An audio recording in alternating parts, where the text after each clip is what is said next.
La semaine de 4 heures. Alors je suppose que tu as déjà entendu parler de ce livre de Tim Ferriss. Je voulais juste revenir dessus. Parce qu'il y a beaucoup de personnes qui en entendent parler et qui n'ont pas un boulot qu'ils apprécient. En d'autres termes, ils n'aiment pas ce qu'ils font chaque jour de la semaine. 5 jours sur 7. 35 heures par semaine. Et là, ils entendent parler de ce livre. Attends, on peut travailler seulement 4 heures par semaine et obtenir le même revenu que l'on a en pur passif après ? Oui et non. Déjà, le problème, il n'est pas là. Le problème est que tu veux uniquement travailler 4 heures par semaine. Parce que le but n'est pas de travailler 4 heures par semaine. Le but est de faire quelque chose que tu aimes, où tu ne comptes pas les heures que tu effectues. Quand tu as une passion, que ce soit une activité sportive, que ce soit la musique, quelque chose d'artistique. Quand tu as une passion, tu dis pas tiens, j'ai fait 2 heures aujourd'hui. Tu fais en sorte de faire le plus d'heures possible parce que tu apprécies pleinement faire ce que tu fais. Donc tu ne devrais pas faire en sorte de trouver un moyen pour travailler 4 heures par semaine. Tu devrais faire en sorte de trouver un boulot que tu aimes. Faire quelque chose qui te passionne. Faire quelque chose où, dès lors que tu te réveilles, tu prends plaisir à faire ce que tu fais. Quand tu vas te coucher, tu n'as qu'une envie, c'est de te réveiller pour recommencer la journée de la veille. C'est ça qu'il faut vraiment faire. Après, oui, tu peux faire en sorte d'automatiser quelque chose pour développer un revenu passif en travaillant 4 heures par semaine. Cependant, prends en considération que personne dans ce monde, trouve-moi un seul exemple, personne dans ce monde n'a accompli quoi que ce soit de grand, quoi que ce soit qui a changé l'humanité, quoi que ce soit qui a changé l'environnement, quoi que ce soit qui a changé les choses positivement pour la vie d'une personne ou de plusieurs en travaillant 4 heures par semaine. Personne.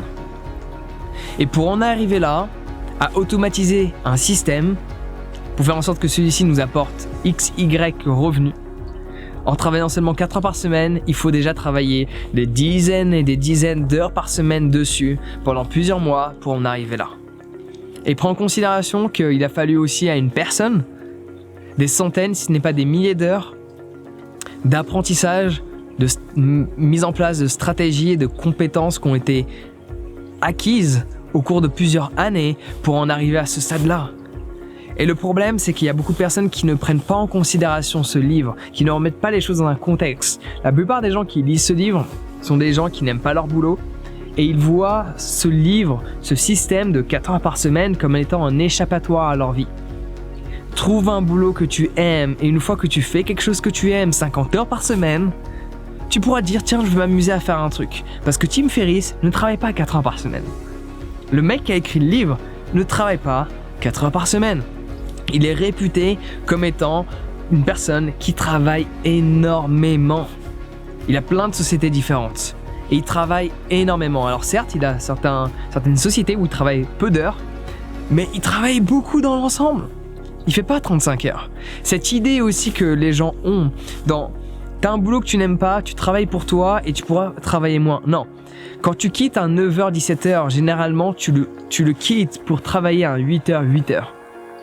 Après, au cours des années, au cours des mois, si tu es rapide, tu as réussi à automatiser plein de choses. Tu peux faire en sorte de réduire ton nombre d'heures et d'acquérir le même revenu par la suite.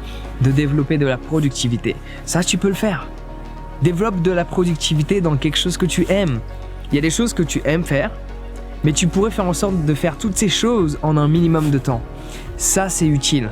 Mais te focaliser sur quitter un boulot que tu n'aimes pas pour un autre truc que tu n'aimes pas et travailler 4 heures par semaine, c'est pas intéressant.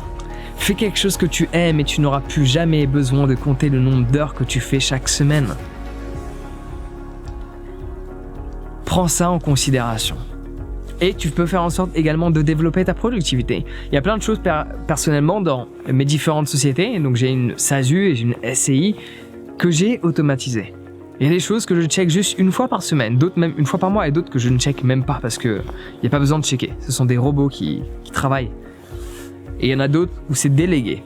Quand tu veux automatiser, c'est soit des robots, soit des humains. Et l'avantage de ça, c'est que tu trouves des gens qui aiment faire quelque chose que tu n'aimes pas. Mais toi, dans ce que tu fais, il faut que tu aimes le faire. Parce que si tu dois faire 4 heures par semaine quelque chose que tu n'aimes pas, tu passes 4 heures de ton temps, T4, 8, 12, 16 heures par mois à faire quelque chose que tu n'aimes pas. Autant faire 100 heures par semaine de quelque chose que tu aimes. Regarde à quel point tu es heureux quand tu fais quelque chose que tu aimes. Pourquoi pas faire en sorte de faire quelque chose qui te rend heureux plusieurs heures chaque jour. Et idéalement, c'est d'aimer le processus global de ce que tu es en train de créer. Je voulais juste remettre les choses dans le contexte. Oui, ce livre peut être utile. Oui, c'est possible de travailler 4 heures par semaine. Mais le but n'est pas ça. Le but, c'est de faire quelque chose que tu aimes. Et n'oublie pas de remettre les choses en perspective. Si tu veux réussir à un moment donné à automatiser quelque chose pour obtenir le même revenu que tu as à l'heure actuelle en passif, si tu veux automatiser cela et travailler seulement 4 heures par semaine, il va te falloir des centaines d'heures pour arriver à ce stade où tu peux automatiser cette chose-là. Et il faut prendre cela en considération. Et les gens ont tendance à oublier de remettre les choses dans un contexte bien défini. Après, si tu veux acquérir cette liberté financière, pour ne pas trop te préoccuper quand tu vas aux courses, quand tu vas inviter tes amis, t'es pas là en train de stresser en permanence. J'ai un guide sur la liberté financière que je peux t'offrir qui va grandement t'aider et tu peux le télécharger dès à présent dans la description. Sur ce, prends soin de toi et passe une excellente journée.